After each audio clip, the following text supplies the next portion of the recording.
A very good afternoon to one and all. I am Dr. Rajni Chaudhary from Intas Pharmaceuticals Limited. I take this opportunity to welcome all the participants on behalf of ISAR and Intas on this online workshop that is e-Reprosound on veterinary reproductive ultrasonography. Ultrasound has a great application in gynecology. For example, for pregnancy diagnosis, monitoring the fetal growth, uterine abnormalities diagnosis, puberty status, to identify the infertility abnormalities, and to detect the success of synchronization protocols. e-Reprosound is a 3-day online workshop with stalwarts of veterinary gynecology, sharing their practical knowledge on ultrasound and its application in veterinary field. I thank all the patrons, the speakers, the organizing team, and all other associated members who have been working tirelessly for the success of this workshop. To start our event, we have with us Dr. Nigam Honparke as our first speaker for the day. Dr. Honparke is an eminent veterinary gynecologist whose knowledge, skills, and expertise has always benefited the veterinary profession. He has worked extensively in the field of ultrasound application in veterinary gynecology. It is a privilege to have you with us today, sir. Let us all welcome Dr. Honparke. Over to you, sir.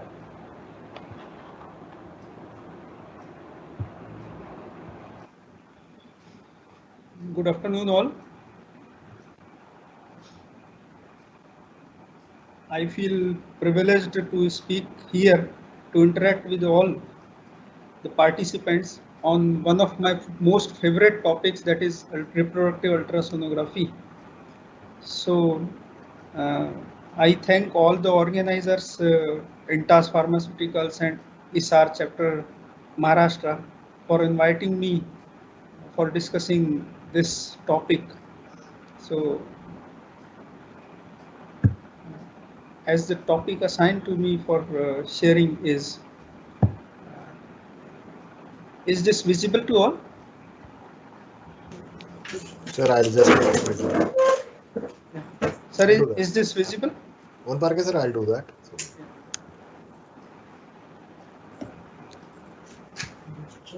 All done, sir. Okay. So the topic for discussion today is basics of reproductive ultrasonography procedures. As we all are aware that if you want to construct a building, you need a thorough base. Otherwise, that building won't be long lasting.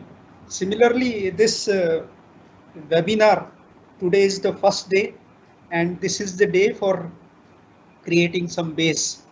So today this basic is required, because rest 2 days, if you don't know the basics, your knowledge will not be that much long lasting and will not be updated much. So this is the requirement for this basics of reproductive ultrasonography procedures. So and this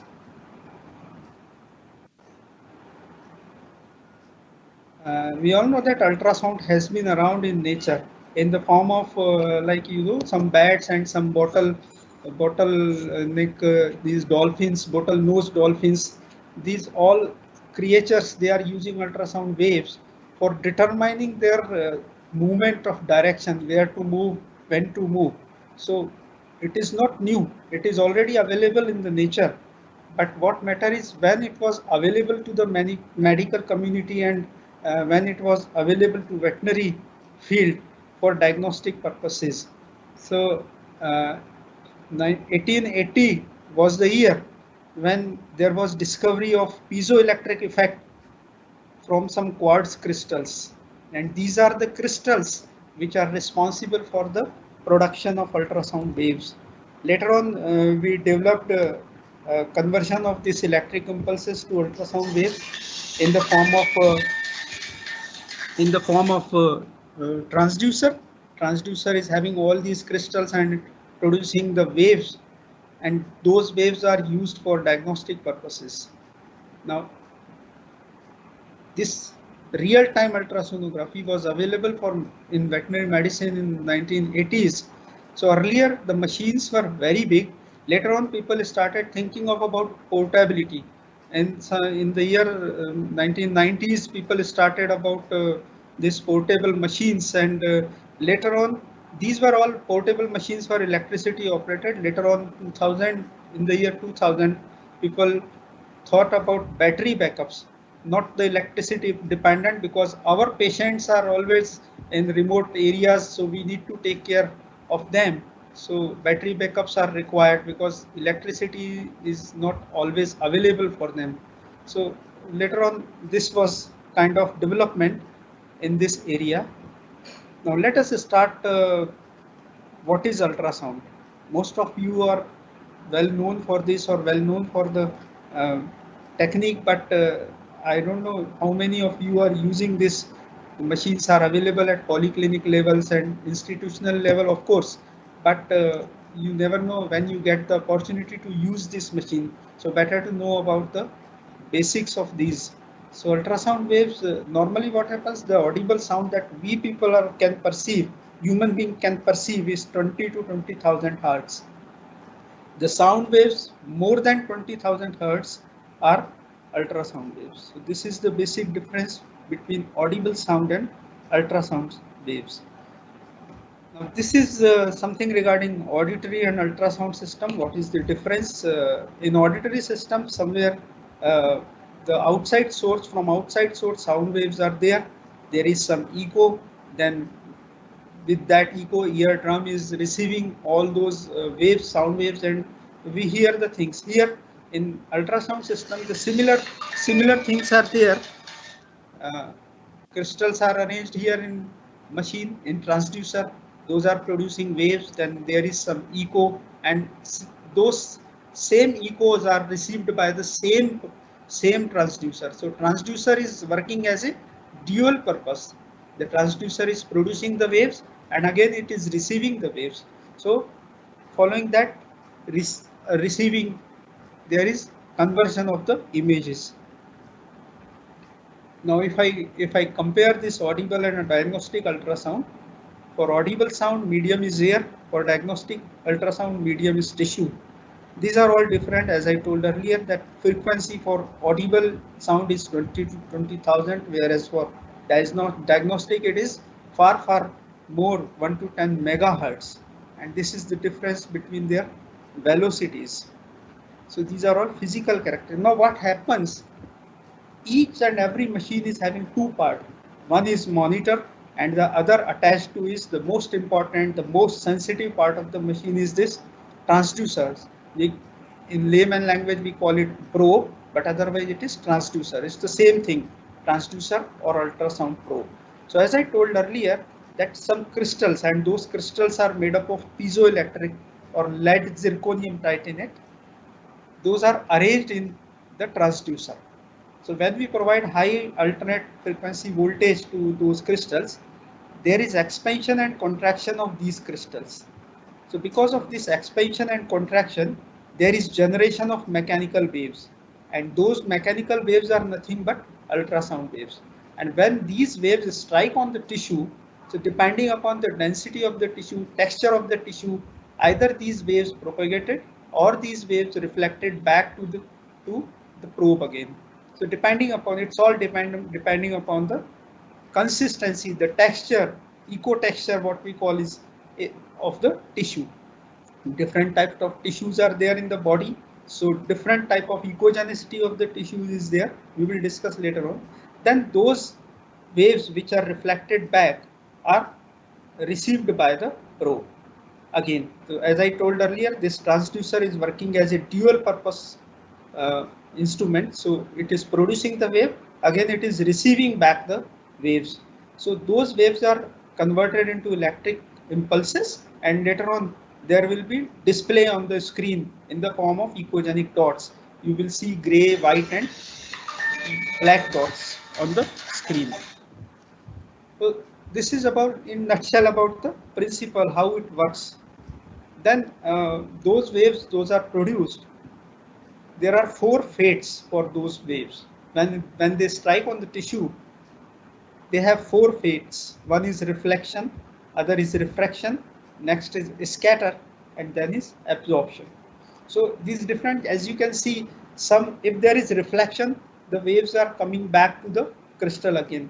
If there is refraction, so there is some diversion of the waves. If there is a scattering effect and multiple waves are coming after striking on the tissue, it is scattering, and some tissues, some part of these waves are absorbed. So finally we call attenuation of the waves. So attenuation in the form of reflection, refraction, scatter, and absorption.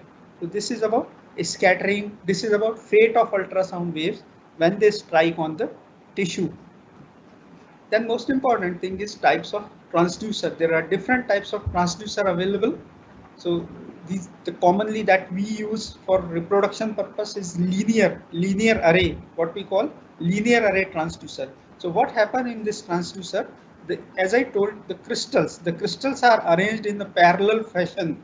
See, this is imagining this is a transducer, and the crystals are arranged in parallel fashion to each other. Many crystals are arranged, and when we provide high alternate voltage, so there is production of waves. So linear is this rectangular type of, so you can see some probe here. This is also linear array transducer, this is linear array transducer, and you can see the this particular surface is the acoustic surface, which is flat in case of linear array transducer. In linear array transducer, the acoustic surface is flat.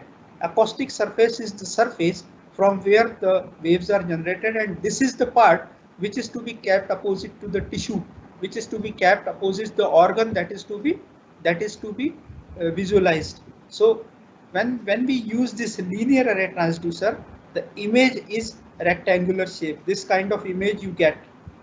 So if I am using linear array transducer, the person standing far away from me can see, and he can say, yes, I am using linear array transducer, because he can see the image type. The image type is rectangular. So certainly I am using linear array transducer. So the other type of transducer is convex or sector array transducer. The resolution is similar to the linear array, but what happens, instead of many crystals in these types of probe, there are few crystals here, 1, 2, or 3 crystals, and those crystals are moving in pendular fashion.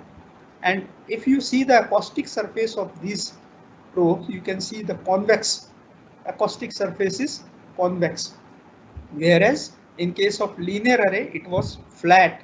So here only few crystals are there, and the image type is pie shaped. You can see it is narrow from the near and wide from the far. So this is the difference. This is pie shaped image. So you can see from a far distance, and you can say, yes, the person is using convex or sector array probe. So this is major difference in linear array and convex array transducer.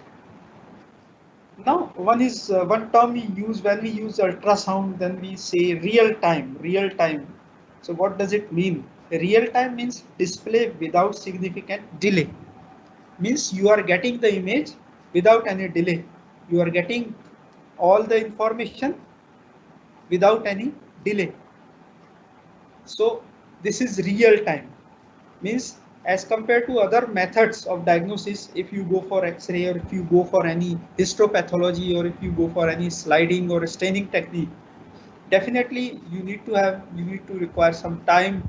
You need to have patience, 1 or 2 days, and then you get the actual picture.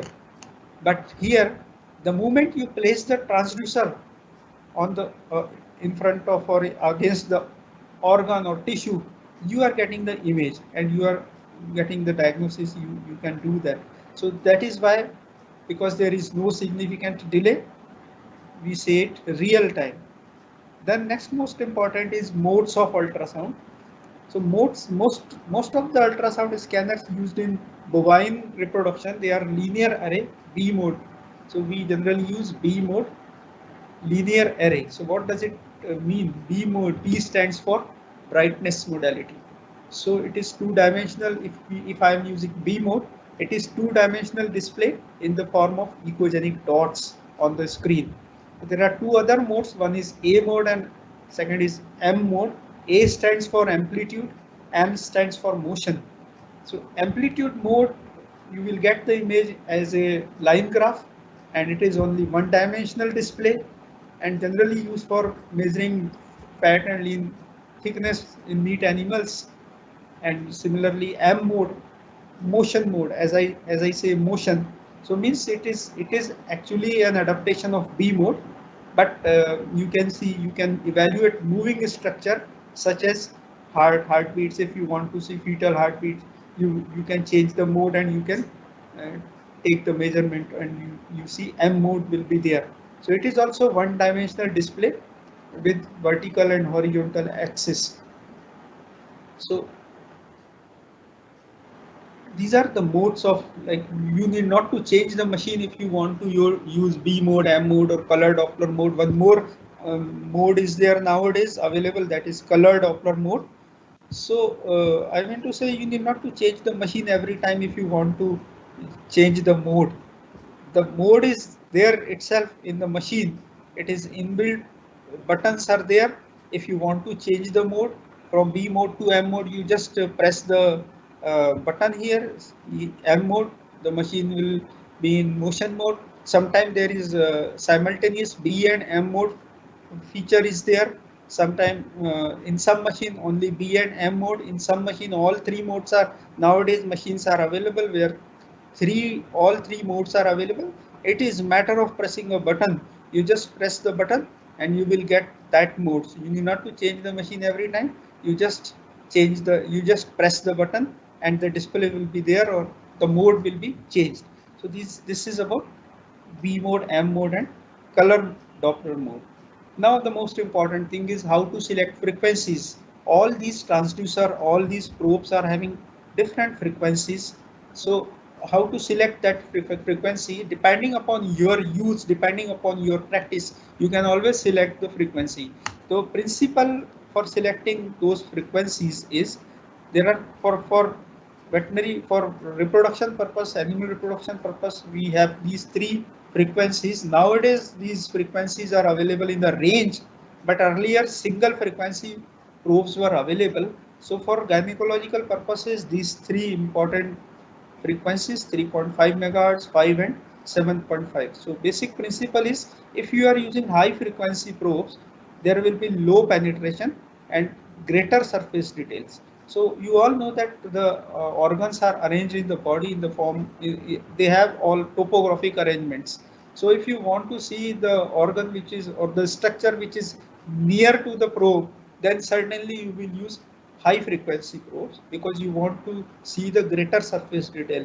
But there are some situations where you want to have more penetrations, you want to see the deeper organs or deeper structures, then certainly you will use low frequency probes, because low frequency will be having deep penetration and lesser surface details. So here deep penetration will be there and lesser surface detail. So this is the difference between high frequency and low frequency probes. So there are nowadays, earlier, as I told earlier, only single frequency probes were available, but nowadays these transducer or probes are available with a range or with auto adjustments of the frequencies. So you can get 1 to 5, 5 to 10, or 5 to 8. There are, like, company, different brands are there, different companies are making different range.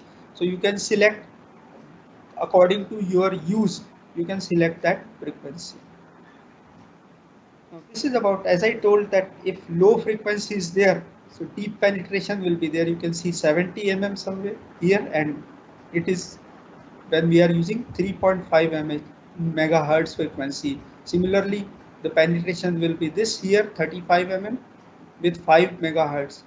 The penetration will be, the details will be up to 20 if you are using 7.5 megahertz. So this is the difference. If I am using 3.5, so more deeper structure I can see. Here if I am using 5, then these structures are visual nicely. If I am using 7.5 only, the surface details are available. So this is the difference for the frequency and how to select frequency. The next important buttonology is about near and far gain control. Every machine is having this near gain and far gain control. So you need to, because you want to increase the visuality, you want to reduce the reflections on the monitor, so clarity of image must be there. So every time you need to select, you need to set the near and far gain control. Some machines are having this kind of buttonology buttons. This is for near gain, this is for far gain. Some machines are having this kind of button: increase near gain, decrease near gain, increase near gain. So every machine, every monitor is divided in three half, one third, then second third, and last third.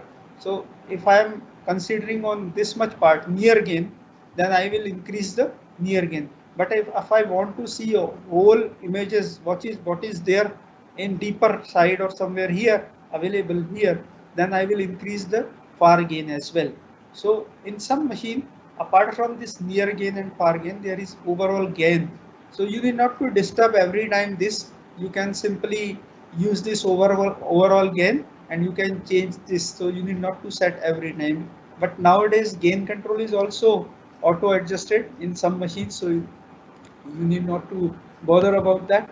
So next is what should be the scanning approach for reproduction point of view. On veterinary reproduction, if you say, there are three approaches, scanning approaches: transrectal scanning, transabdominal scanning, and transvaginal approach. So these three approaches are there commonly in large animal. In large animal reproduction, if I talk about, that is transrectal scanning. For transrectal scanning, animal must be restrained properly, otherwise image distortion will be there. You need to take all the precautions that we take for rectal palpation. All those precautions you need to take for this, because for perrectal palpation you are single, but for transrectal scanning the machine is also with you. So you need to take care of machine, otherwise animal section and reflex section are always there.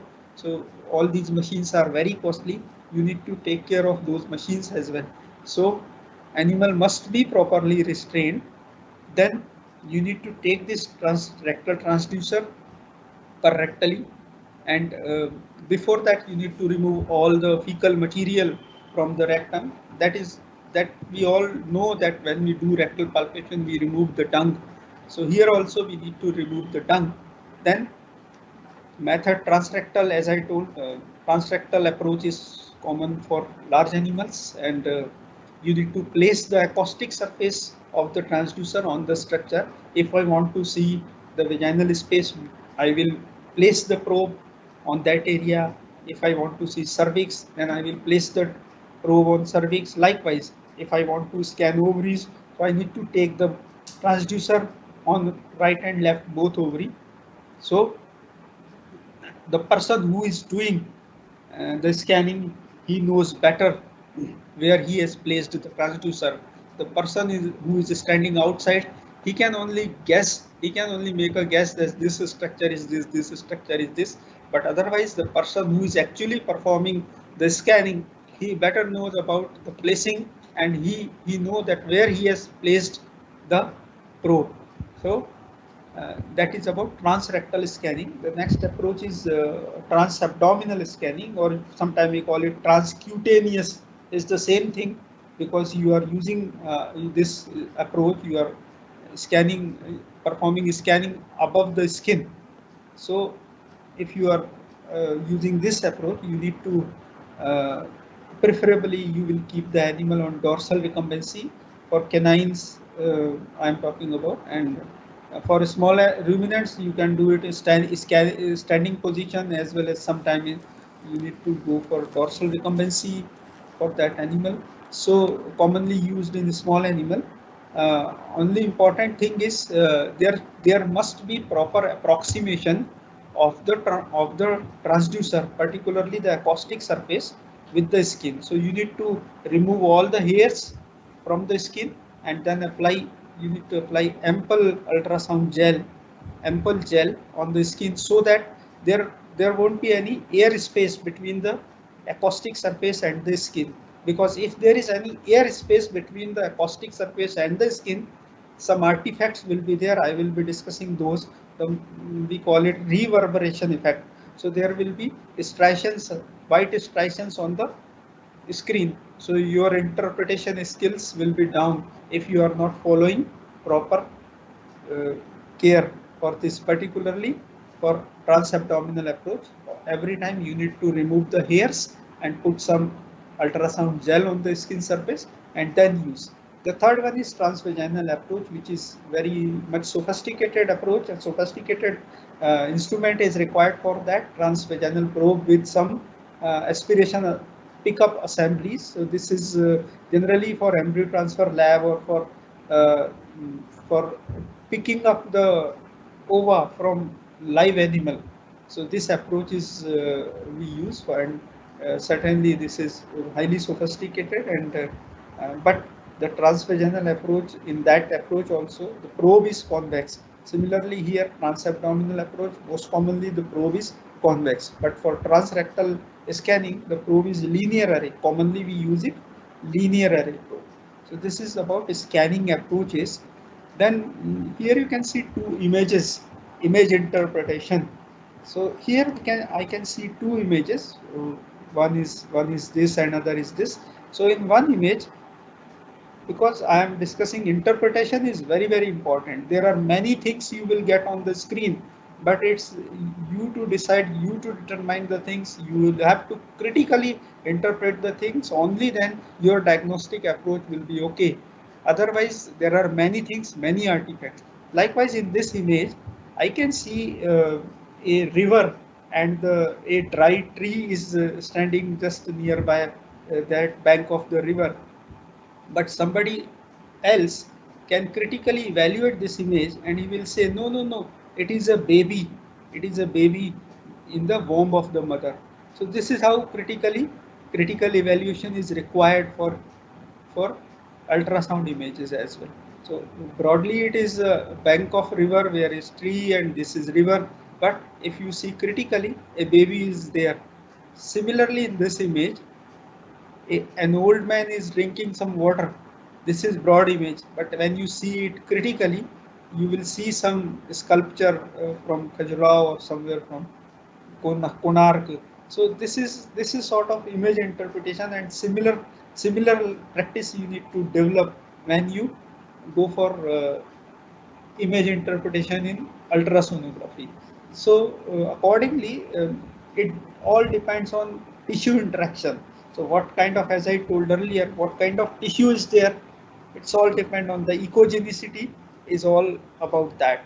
So echo, you all know about echo because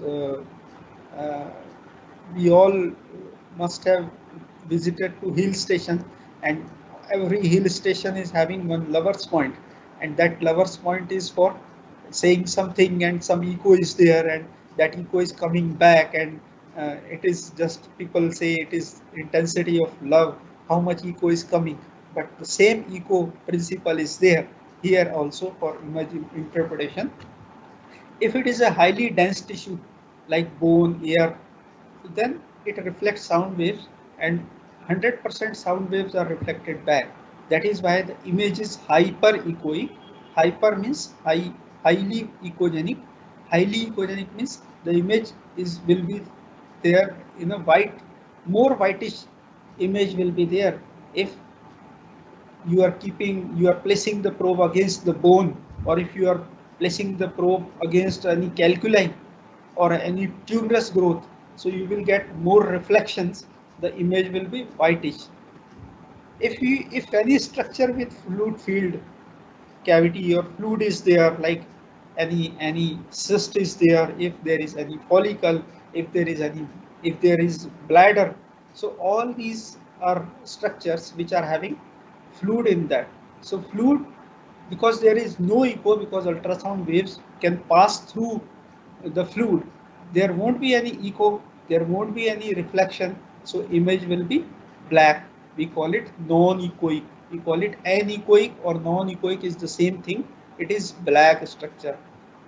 If you place the probe on the soft tissue, if you place the probe against any soft tissue. So depending upon the tissue density, depending upon the tissue structure, echogenicity, there will be reflection, and with that reflection the image will be hypoechoic, that will be grayish image, like in case of because all structure, all organs available in the body, they are not all are not fluid filled, or all are not having consistency like bone. So there is in between consistency, structures are having, so that is hypoechoic. So this is how you interpret hyperechoic, non-echoic and hypoechoic. So some structures are sending more echoes, that will be whitish in appearance, some will be black because no echo is there, and some will be in between, those are hypoechoic, so image will be grayish. So this is how you interpret the ultrasound image. Now regarding applications of ultrasound, in coming 2 days we will be discussing more about all these clinical diagnostics, because some videos are there, some pictures, and some other speakers are there. They will be discussing, including myself. We will discuss in detail about this. But basically, the applications of ultrasounds are for two purposes. One is clinical, another is research purposes.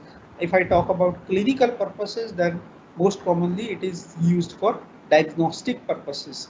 We want to diagnose the things, we want to diagnose any, there are different normal and abnormal things, so we use ultrasound. On the other side, if we are using it for research purposes, the things are listed here, follicular dynamics, synchronization protocol, and many more. So this solve the purpose for research, and this is list for diagnostic purpose, clinical diagnostics, that includes puberty status, stage of cycle, predicting ovulation, pregnancy diagnosis. In nutshell, for most commonly for field veterinarian, it is for pregnancy diagnosis and infertility diagnosis.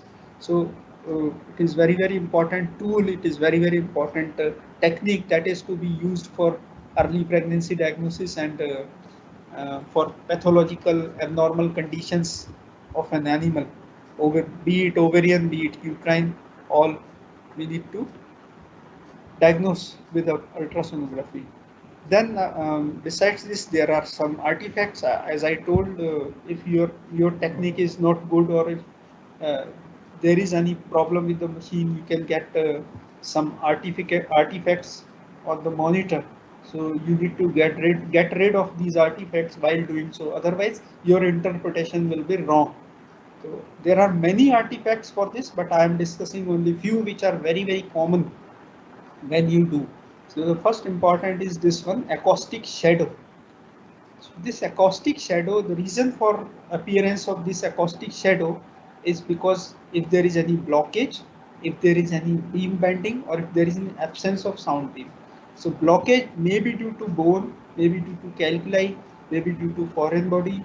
So here you can see, if this is bladder with calculi, so this is a stone, and you are getting this shadow. So this shadow, this is up to this much it is normal, but here this part, particularly this is artifact. So when you move the probe from lateral to medial, from anterior to posterior, you can get rid of this shadow, but you need not to misinterpret. Beam bending effect. Beam bending is it is reflection and refraction by spherical structure. If you are placing the probe against the spherical structure, so some reflection, some refraction is there. So that is why this beam bending effect is there. You can see the structure is here and two lines around it here. So this is sort of beam bending artifact. Then next is acoustic enhancement. Acoustic enhancement is when you place the probe against any structure which is fluid filled, and against this fluid field there is any hard structure, then what will happen? Because of as I told you, fluid filled structure are non-echogenic.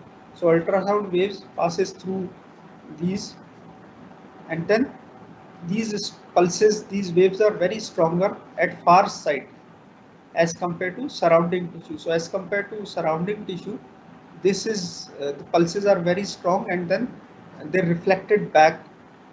So acoustic enhancement, the image is highly echogenic. So otherwise there is no no stone, there is no tumor, but acoustic enhancement is there. And next one is this reverberation effect. Reverberation effect, as I told you, if there is any presence of gas, hello, if there is any presence of gas, then that reverberation effect is there. You can find on the image some striations. These striations, if you simply place the probe against the air, so you will get this kind of striations. So means presence of gas between the acoustic surface and the tissue present over there. So this is called reverberation.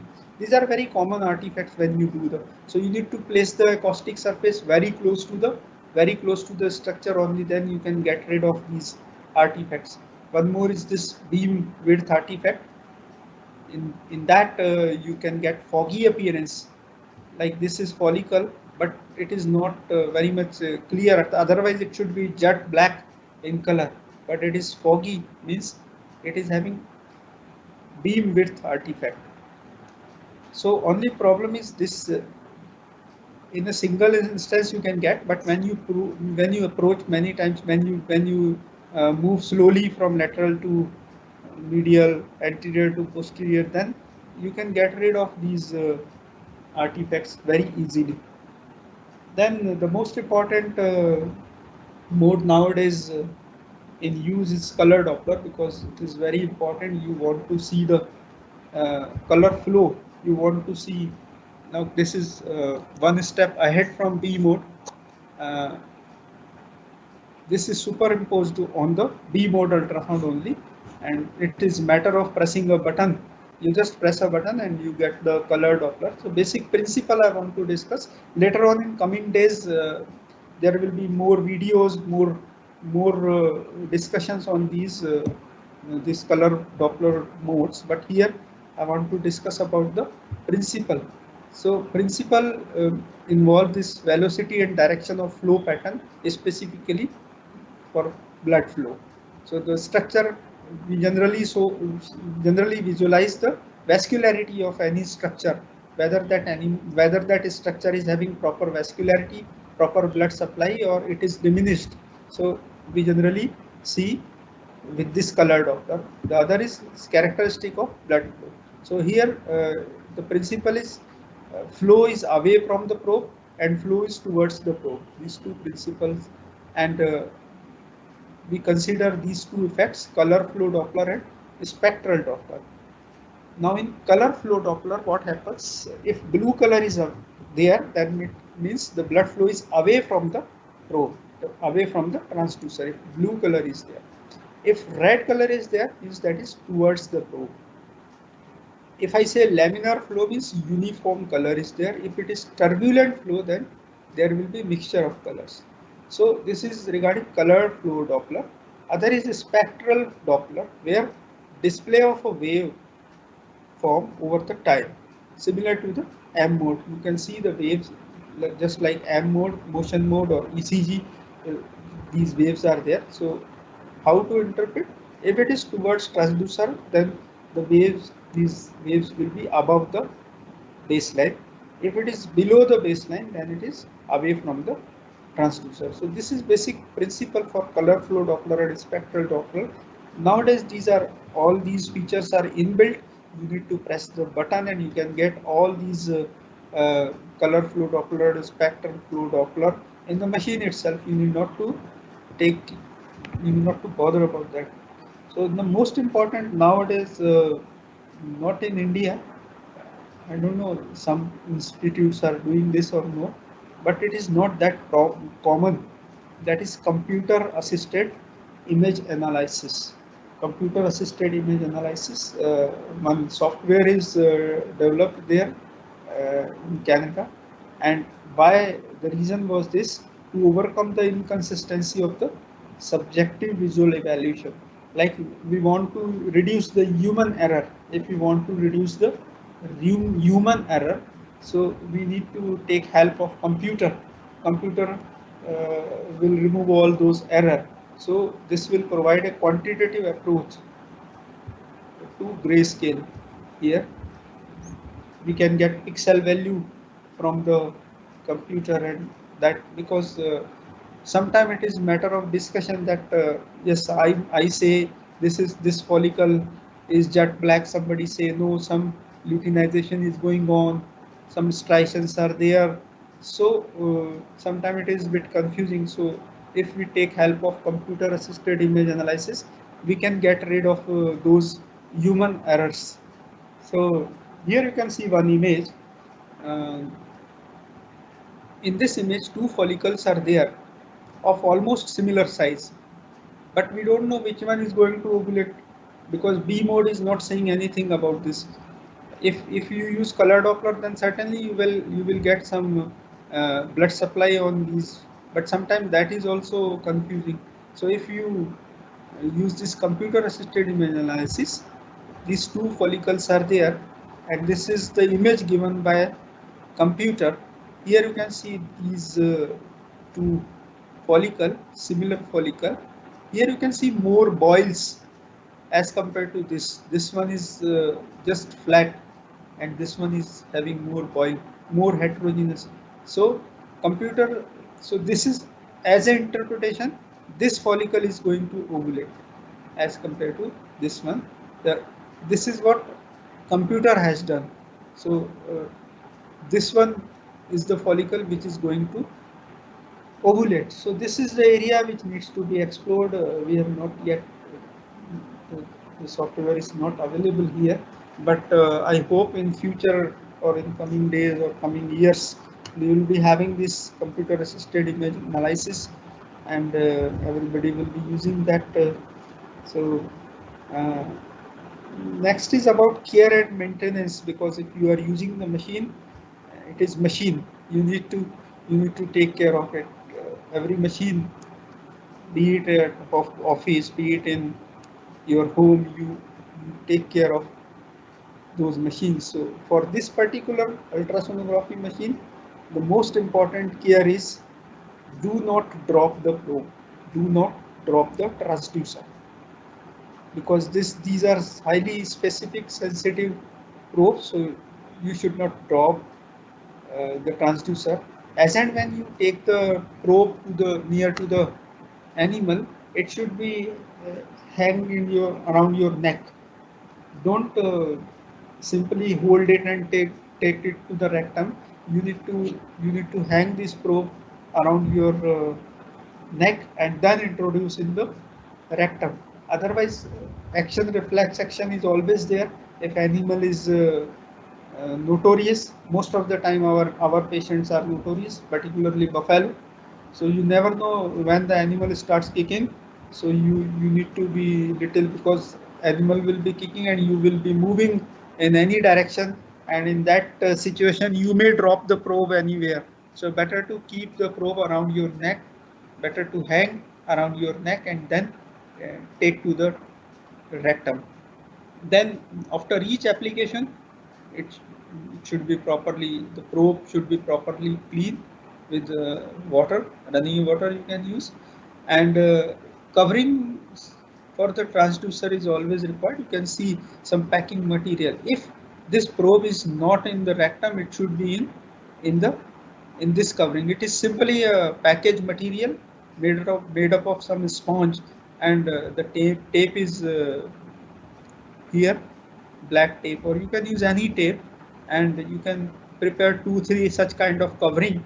And if you are not using, if it is just hanging around your neck, you can place this kind of covering over the probe, so that the safety of the probe will be there. Safety of this particular part is very sensitive, so you can keep the probe inside the this sponge covering, or some packing material is there. It is simply available everywhere, and you can use this probe. You can use this covering. You can prepare by yourself. Then about cleaning, always each application the keypad of the machine, because every monitor is having keypad, so you can clean that keypad with tissue paper, and you can clean the screen, because you want to use this machine either at an institution or either at any dairy farm or remote area. So wherever you are using it, there is too much dust, too much dung around your patients. So there is no that much, you cannot compare it with the human lab, because human ultrasound labs are highly sophisticated and clean. So, but our patient, our surrounding is not that much clean. So every time you will face the, if you are not cleaning after every application, what will happen? The keyboard, there will be accumulation of dust inside the keyboard, and the keys will not, particularly the tracker ball is there, that tracker ball will not move. So machines are highly costly, and then you will lose some part, some keypad, some numbers. So better to clean every time when you use this machine, particularly monitor and transducer. So this is all about basics of my lecture. Thank you very much. Thank you all. I once again thanks all of you for giving me this opportunity to share my experiences for this basics. Thank you, one and all.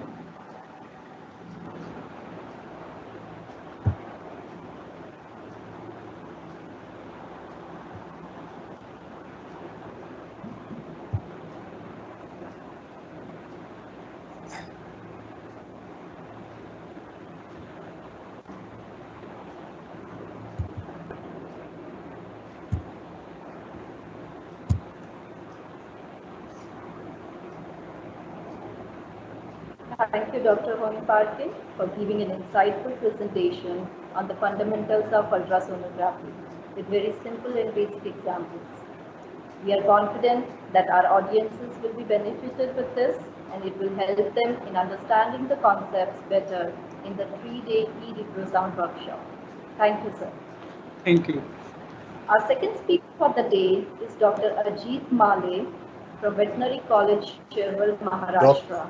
Dr. Rajni, we have a few questions. We have a few questions. Right, sir, sorry to be interrupting you. We have a few questions, and yes, we understand this is a learning session. Yeah. So in order to have a better learning, we'll put down a few questions to you so that people get triggered what they're going to do in the next 3 days, and they keep on asking you questions. Sure, make sure. you fed up, but get more into the ultrasound and more into the. So first question says, sir, we have talked about artifacts. So Yeah. do artifacts have any beneficial in the diagnosing? No, it is, artifacts are not beneficial. Artifacts are rather harmful. Your interpretation skills will be down if you are not improving the artifacts. Say for example, if there is any acoustic shadow, so the kindly open your video. So yeah, if there is any acoustic shadow and you are getting a shadow, you simply say no, there must be something wrong in the probe, there must be some damage in the crystal, but otherwise it is not there. Otherwise it is artifact. So you need to get rid of those artifacts. Your interpretation skills will be down if acoustic, if any artifacts, there are many. So you need to. So it is definitely, it is not benefiting. It is rather harmful for your interpretation. Right, sir. Sir, people have noticed that you have had some photographs of color Doppler. So Yeah. A basic question comes up, does blue and red differentiate something in a color Doppler? It's a very fundamental question. Yeah, I have told that blue and red is nothing to do with, it is just to show you a blood supply of that particular structure. So blue is towards the probe and red is away from the. So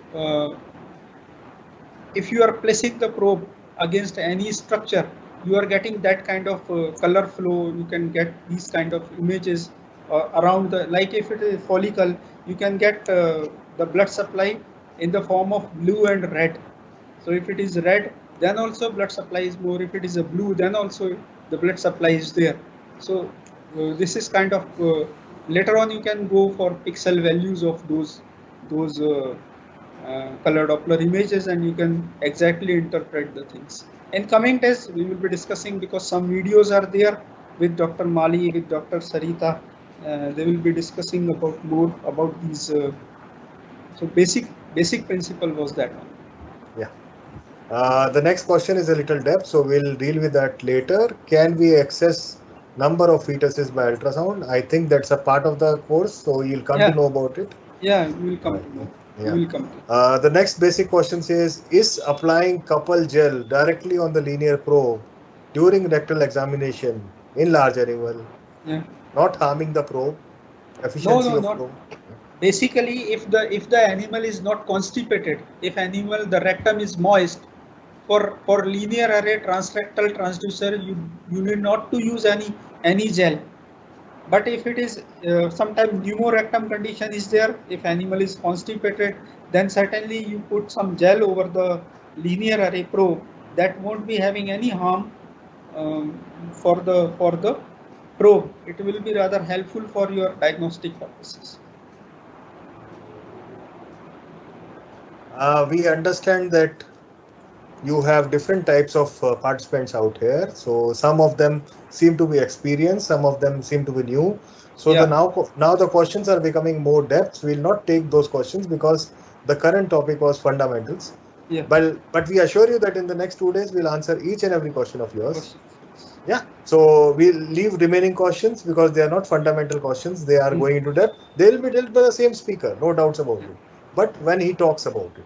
Yeah. I thank Dr. Rohan Parke for the wonderful lecture. Let me just again brief again the speakers that in today's session we have 2 lectures, one by Dr. Rohan Parke and one by Dr. Ajit. And then we will come out with an introduction and inauguration of our session, wherein we are expecting a few guests to come down. Let's see how they are able to reach with us online. And the schedule for the every day is similar. Every day you need to mark your attendance, and every day you need to attend a quiz, as this is a certificate program. Now I'll leave it on to Dr. Rajni to take it forward to the next speaker, that is Dr. Rajni. Thank you. Over to Dr. Rajni, please.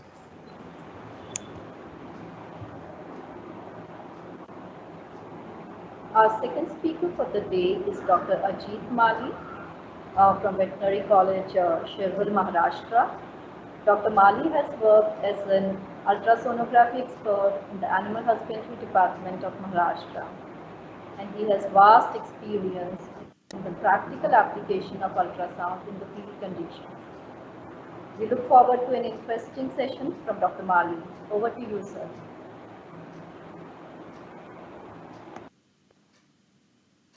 Yes, thank you, ma'am. Yeah. Again, interfering in between, there have been a little of technical hurdles by which Dr. Mali's camera is not working. So, but still he is interested in the presentation. He'll give you the presentation without his physical presence being there. So we once again say welcome to Dr. Mali. I know Dr. Mali as a field vet, as an academician. He is one person who is fully dedicated to ultrasound. So we welcome him. He is the organizing secretary, and this workshop is a brainchild of him. So over to Dr. Ajit. Thank you, Nitin sir. And on behalf of this ISAR and the INTAS, we are going to discuss a lot of things regarding this reproductive ultrasonography. So mostly what the basic part that covered by Dr. Rohan Parke sir, and now I am going to discuss regarding the field approach. So what is the practical applicability and why it is necessary this ultrasound in the field of this large animal, small animal, and these companion animals. So one by one I am going to share my just field experience and what is the exact hurdle in our ultrasound and why this ultrasound is not working properly in field. That this is the only basic technology, and each and every veterinarian, I say again, each and every veterinarian should use this technology under the field condition for the betterment of the farmer. So this is regarding the various status of this our livestock. So mostly we are first in this total world population, but unfortunately we are the whatever the per animal yield is very low. So comparatively either crossbreed, either indigenous, either a buffalo. Okay. So in that part, so we have to focus on that part, and the lifetime milk production is also very low. We are not achieving the calf a year, and unfortunately for that purpose, also the lifetime milk production and the total production is not that much optimum as per the capacity of that animal. So regarding this, we are facing now this COVID disaster, and due to this COVID disaster, so in next post COVID-19, so we have in animal husbandry sector, we have a lot of scope. So most of these urban people, they are coming to a rural area and they are targeting towards this dairy business, poultry business, and other pet animals for this breeding purpose. So for that reason, so when we want to go for this sustainable dairy farming, so calf a year program is the most important thing. So considering this goat farming also, so we are not that much, that is photoperiod activity is not that much true applicable in this our some subtropical zones. So what we are in. So mostly this kidding or this lambing should be at least minimum twice in 18 months. Regarding also companion animals, there are a lot of complications. So in that complication, so ultrasound is the one of the basic thing, and we can get each and everything inside the animal without disturbing anything, without going any incision. So this is the beauty of this technique, and this beauty of the techniques have the major role in this infertility management.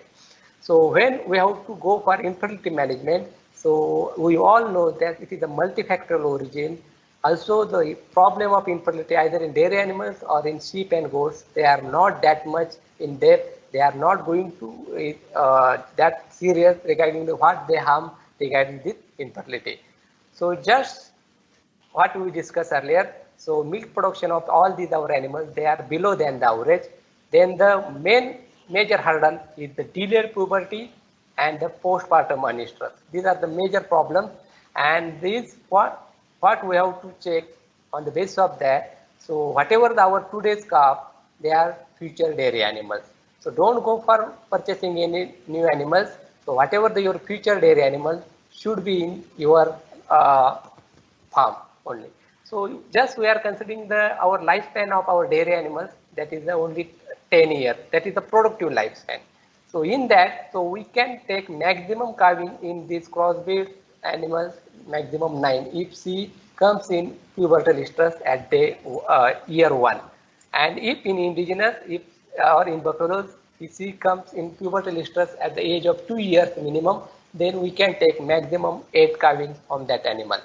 Okay, so in that purpose, so whenever we want to increase or we want to go for the calf a year program, so mostly in this calf a year program, so if see the calf rearing, not it is that much easier job for us, because so when we are rearing any calf for 1 year, so it will take minimum 36,000 for our rearing.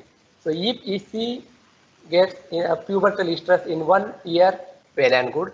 But if she takes more than that, now 18 or that, then ultimately we have some lot of problems regarding that. So for that reason, so early pubertal stress, that is the most important thing in our animal husbandry sector, or also in our other species also.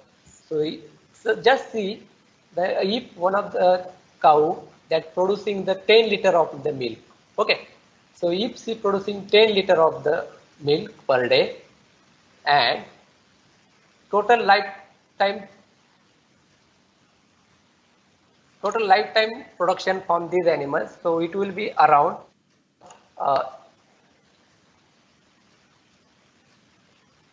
if she produces 7 lactations, minimum 7 lactations if she produces, then ultimately we have to check what we are going to produce. Okay, so in that part we should know what is the exact thing that crossbreed animal that is going to produce.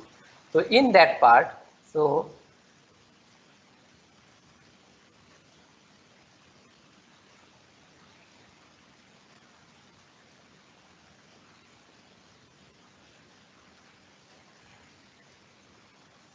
So if there is no any complication regarding the prepartum and postpartum period, there is no any complication regarding the unstress or repeat bleeding or any kind of dystocia.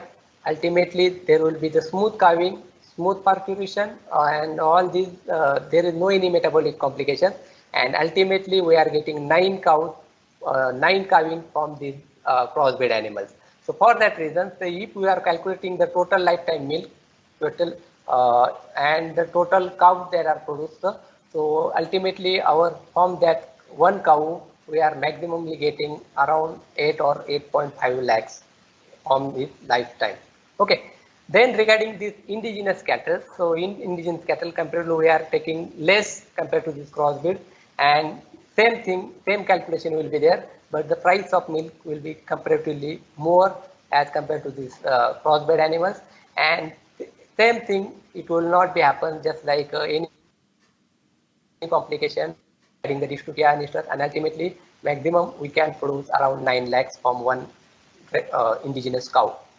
Same thing in buffaloes, because buffaloes, they are, we consider they are the poor breeder, but it is not true. Buffalo having the proper cyclicity, but they are poor exhibitor only. So for that reason, these buffaloes we have to concentrate properly, and ultimately, just like cow, we can get at least 13 to 14 month calving, so that we are getting maximum production from our buffaloes.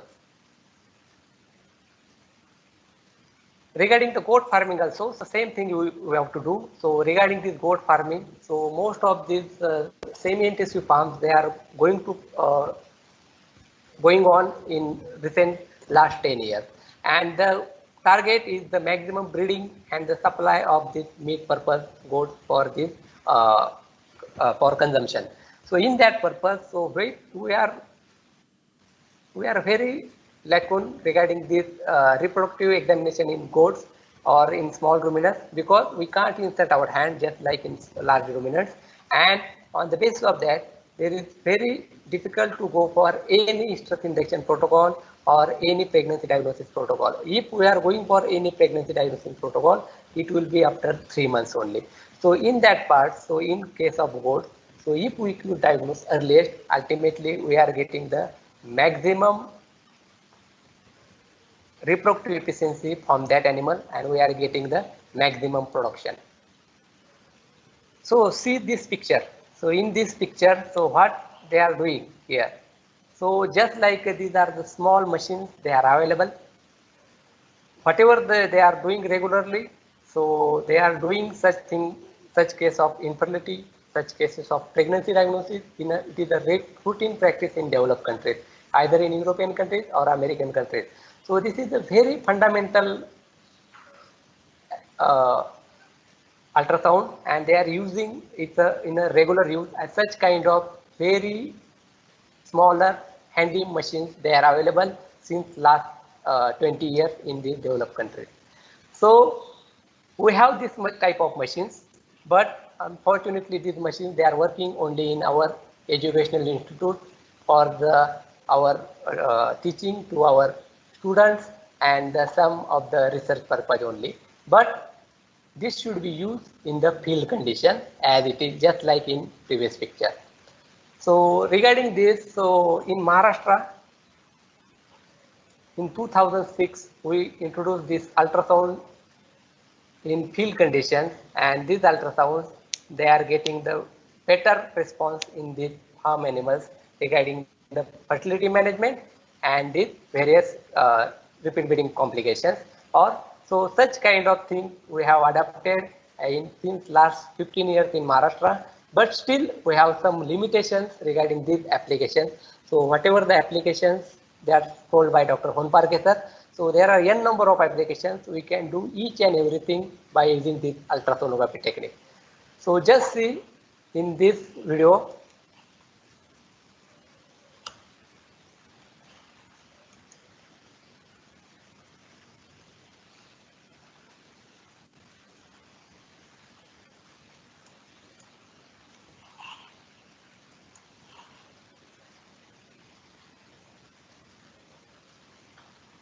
just see this video. So in this, so where there is no any complications regarding this PCP Indemnity Act or Portability Act, so we are ready to take this machine to shades of farmers.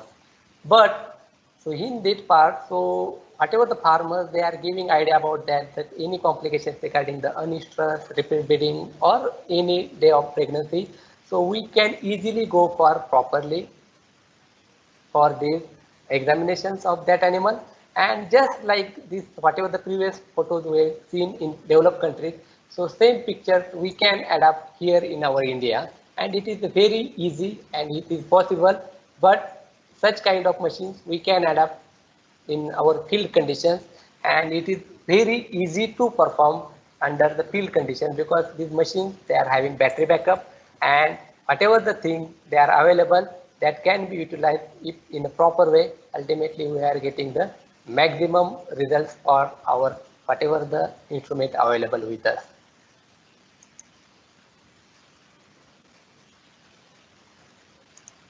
Now such kind of machines, they are available also in our colleges also and in some fields also.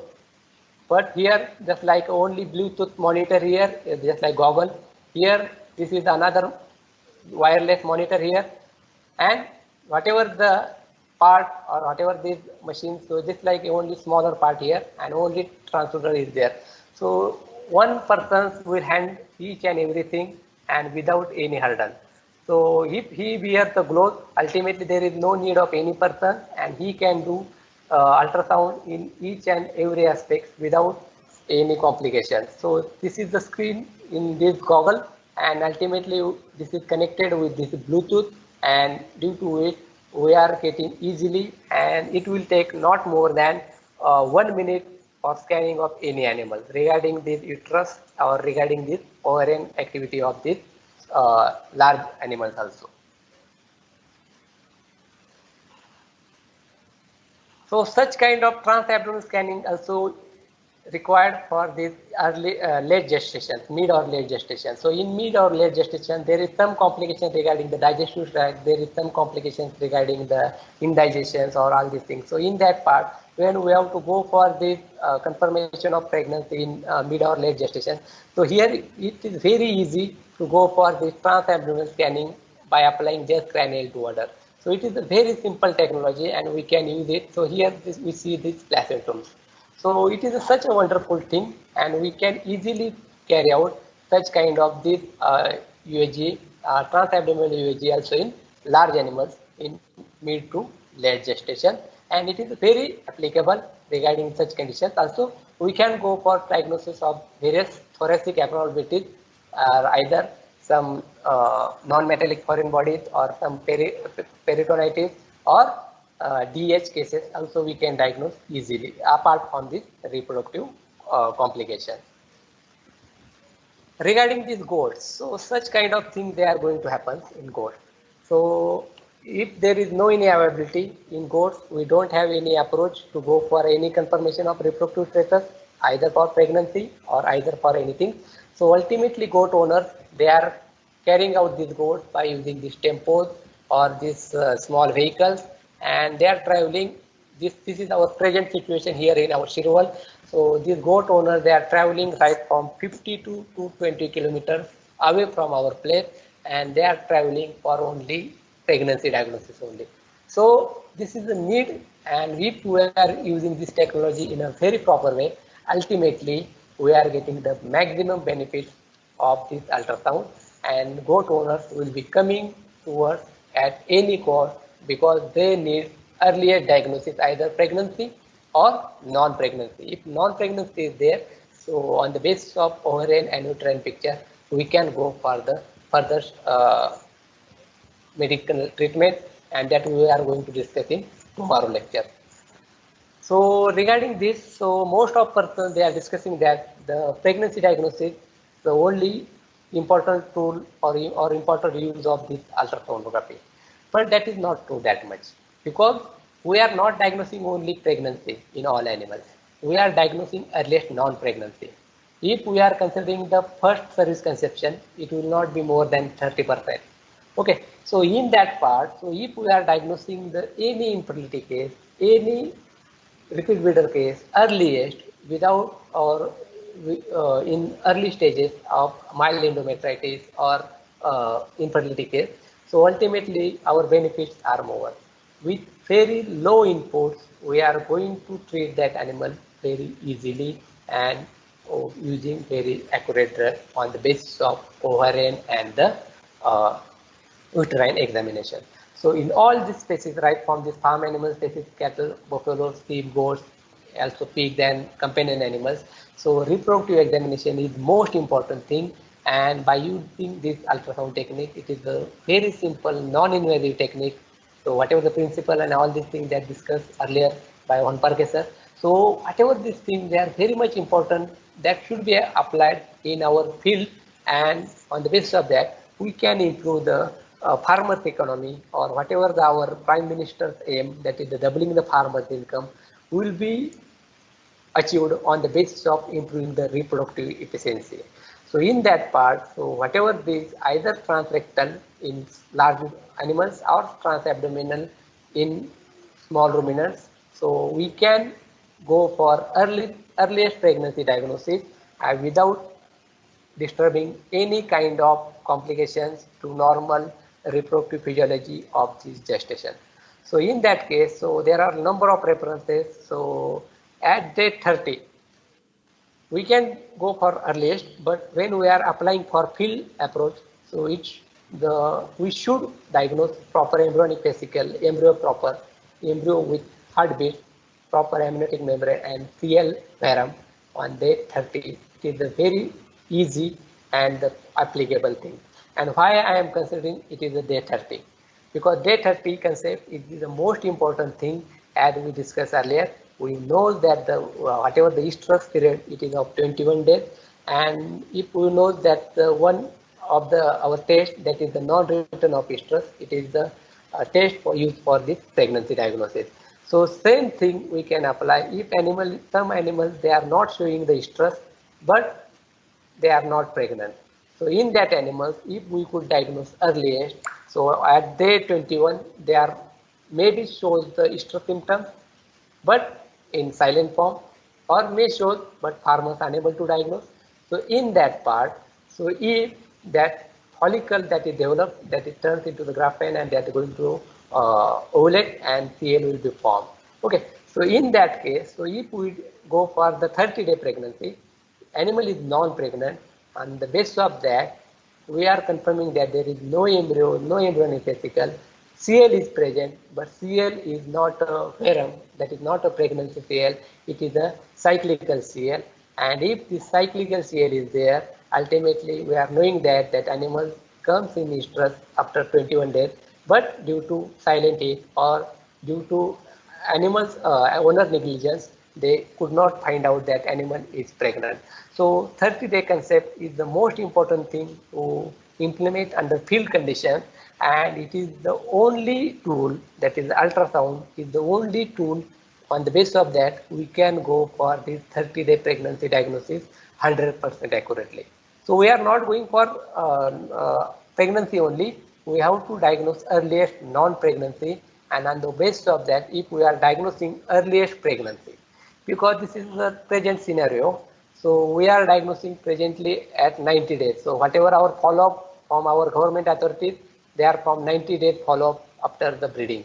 But here, if we are diagnosing this pregnancy on day 30, ultimately, if we are considering the per day cost of management cost of the dairy animal, so it will be around 300. If we are diagnosing 60 days earliest, if we are diagnosing on day 30, ultimately we are saving 60 open days into multiply into 300, so it will be costing around 18,000. And if anybody they are without ultrasound, they are performing PD on day 60, they are saving 9,000 rupees. So whatever the PD, that is a complimentary service provided by the veterinarians, so that farmers they are not knowing the importance. So we have to create our importance. We should uh, educate the farmer, that is the why it is important to go for earliest pregnancy diagnosis. One more thing is that if animal is pregnant, well and good, but animal is non-pregnant, then we can decide the better treatment approach on the basis of ovarian structure. So various ovarian structures are available, either follicles, CL, or in some animal there is post-breeding anestrus. So all these things we can easily diagnose by using this ultrasound technology. So this is just like only diagnosing of pregnancy, we are saving 18,000 rupees. So see this picture. So this is a ovary and this is the CL and this is the follicle. So as discussed Dr. Honparke sir, so this is the hypoequic structure and this is the anequic structure. So we are easily differentiate the follicle and CL properly. We are differentiating the ovary from the other structure, and on the basis of that, whether we are going for there is any dominant structure of CL or follicle. So we can take the measurement of the ovary. We can see the we can mark the boundaries of this CL and any smaller structure present on the ovary. Okay. So also regarding this follicle, regarding the Graafian follicle, so one more thing is that so we can measure the Graafian follicle size. Also we can measure the follicular wall thickness, and all these things on the basis of that we can go for breeding management. So on the basis of that we are maximizing the reproductive efficiency. If animal having the proper GF size, then we can go for this breeding purpose, just like equine industry. So mostly in equine, no doubt there is a longer stress period, but if we are going for proper, whether follicle is present on the ovary or not, and we are going for insemination, ultimately we are getting the better result. So here we can properly measure this Graafian follicle size, and on the basis of that we can go for the further breeding protocols.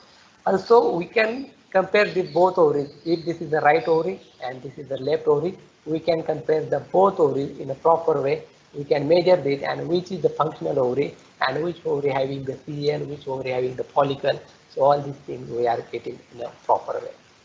Also we can, by this using this BB mode, so we can at a time we can monitor the follicle present on the ovary and also the texture of the endometrium inside this uterus. So we know that there should be a proper follicle. So whatever the ova that is produced, it should be a proper one, healthier one, and the endometrium should be proper one for the better implantation and the further maintenance of pregnancy.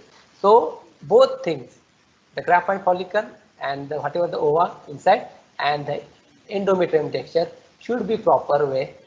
On the basis of that, we are getting the maximum fertility from that animals. Also in this thing, so we are getting a proper endometrium texture, then the which ovary having the proper follicle, and the earlier cycle. So on either in this cycle, so left ovary having the earlier previous CL. So on the basis of that, we can decide whether go for breeding or not, or animal is fit for breeding or not. So such kind of pathological things that are going to discuss by Dr. Honparke sir in tomorrow lecture, but still such kind of these abnormalities of this follicular and luteal cyst can be easily diagnosed by this ultrasound, and the basis of that it is very easy to go for the earlier diagnosis of infertility problems. So in this video, so see this pregnancy of day 30.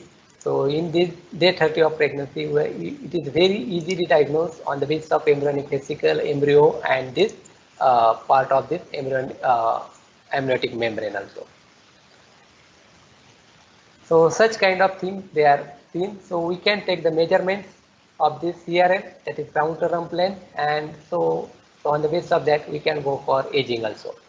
So such things. So if animal the gestation progresses in the 32 days their pregnancy, ultimately CRL will be more compared to the previous, and whatever the we can differentiate the other structures of this embryo and the proper embryonic vesicle. So in this video also, so if gestation progress around day 40, so here at the center also we easily differentiate this heartbeat. There is the proper organogenesis and all these things happens, and on the basis of that we can go for confirmation that animal is having the live fetus inside this uterus. So all these things that is required for the proper and if we are going for a better instrument, ultimately we are getting a proper kind of such kind of videos and images. But unfortunately, so this Prenatal Diagnostic Techniques Act, that is the act that is required for the misuse of this ultrasound in human practice. So that's why this act is formulated in 1994. So due to this PCPNDT Act, so in this act, so all machines or the diagnostic machines, they are used under this, or whatever the other techniques that are used for this prenatal sex determination. So in that sex determination, so they are under this PCPNDT Act, whatever the labs and whatever the ultrasonography centers, they are used in human beings. So in this 1994 PCPNDT Act, so that is amendment that is passed, or this act that is passed by Government of India, Parliament of India. So in this act, there is clear-cut some restrictions they are given on these ultrasound centers and these various labs. They are going to detect this sex in that human being.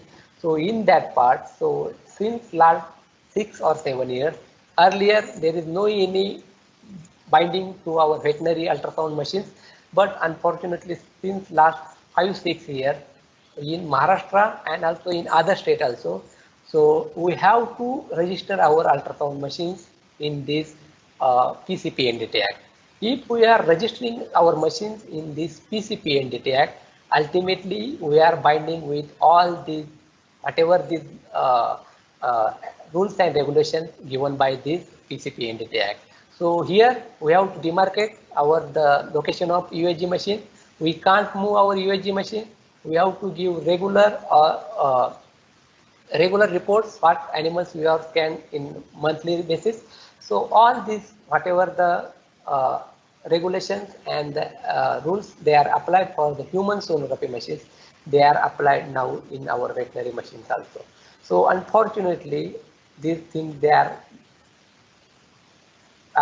applied on us because there is no any such kind of incident they are seen, that is the veterinary machines they are used in this diagnosis of this in case of human beings. So but unfortunately, this due to this PCPNDT Act, we have now binding, we can't move our machines. Earlier days we are moving machines, or we are roaming our machines here and there for the benefits of the farmers, for improving the reproductive efficiency of the farmers in farm animals. But unfortunately, nowadays our machines, they are the steady one. They are not portable one, though they are portable, but we can't go for portability. We are restriction. We have restrictions of this portability due to this act. And nowadays, no any manufacturer will sold you machine without PCPNDT registration, because unless and until you produce this PCPNDT certificate that you have registered in this PCPNDT under this civil surgeon or district health officer, so unless and until you can't go for any buying of this ultrasound machine. So coming towards the conclusion, so what the beauty of this technique? So it is a very easy technique.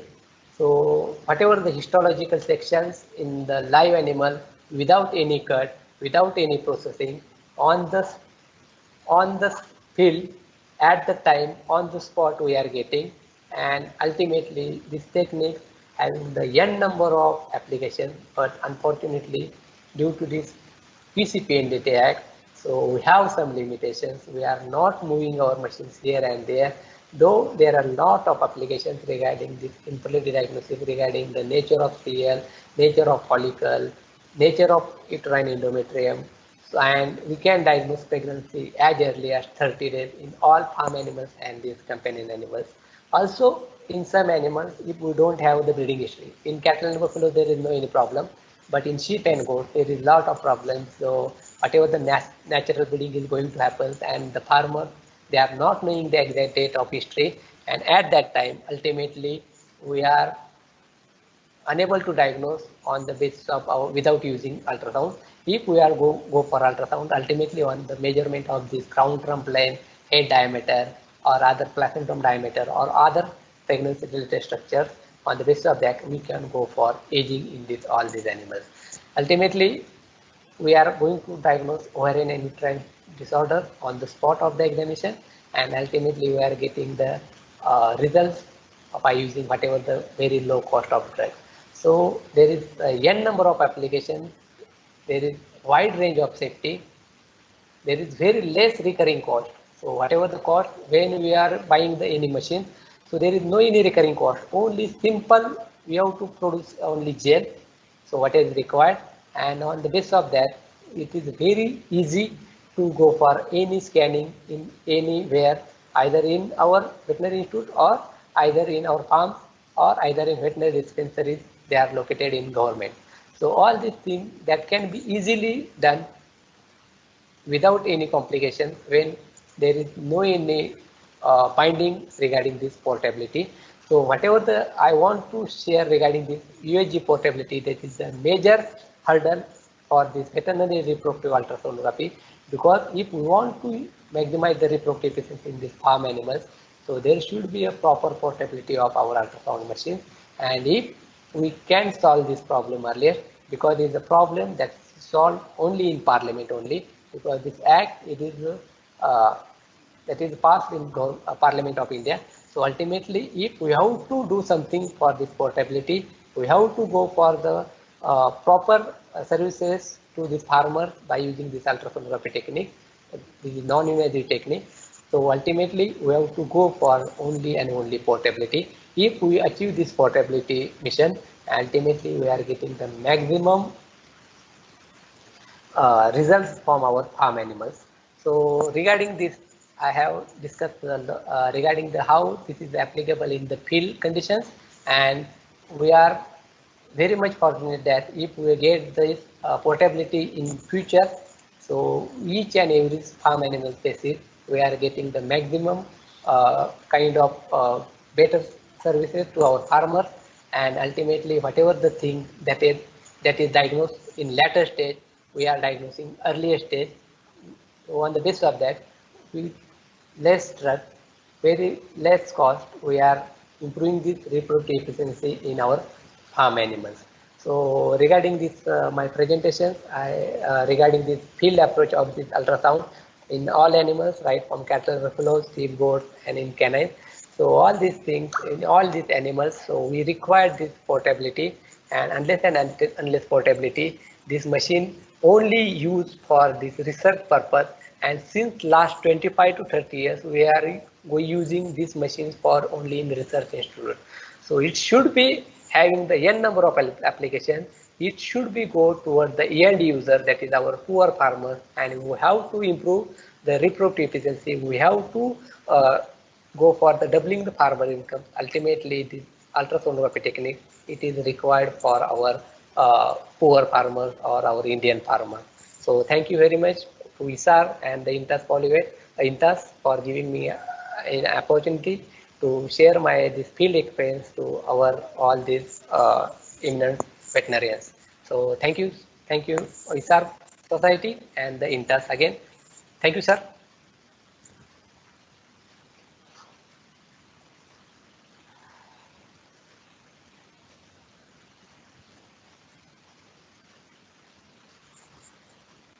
Thank you, Dr. Ajit, for being there, being so helpful, being so open, and being so an innovator and a benchmark for veterinary ultrasonography in India.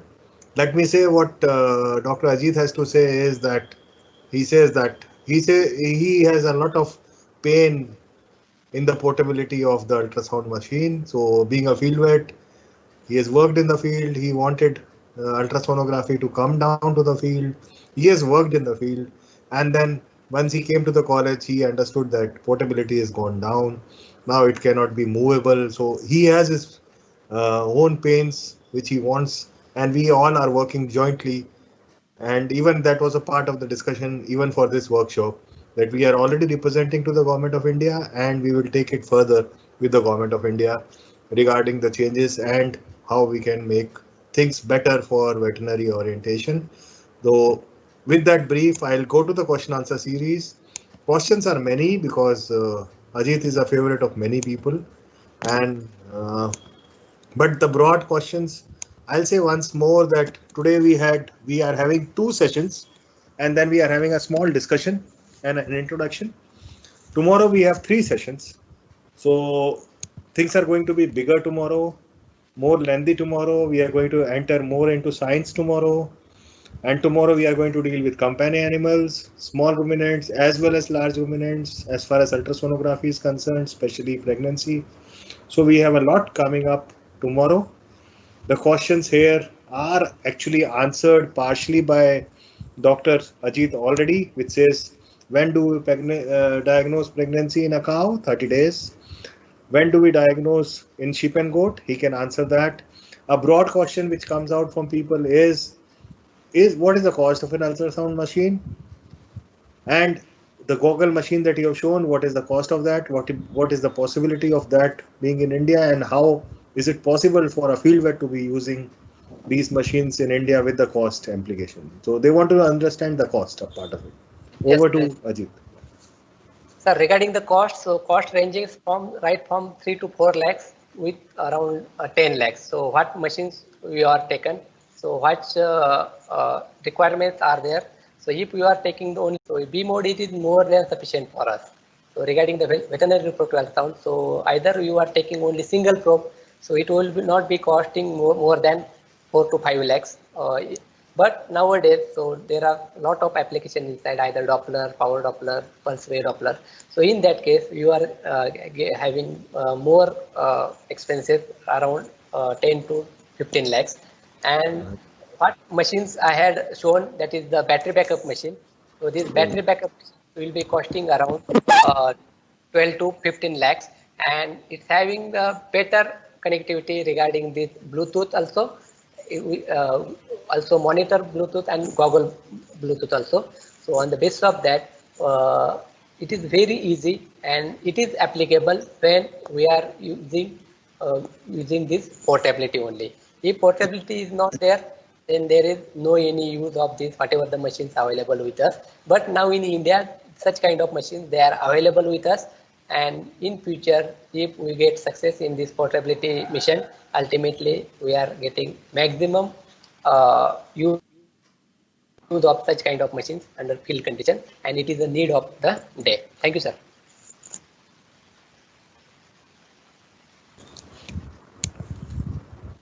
Thank you, Dr. Ajit. We still have more questions to go. So Yes, sir.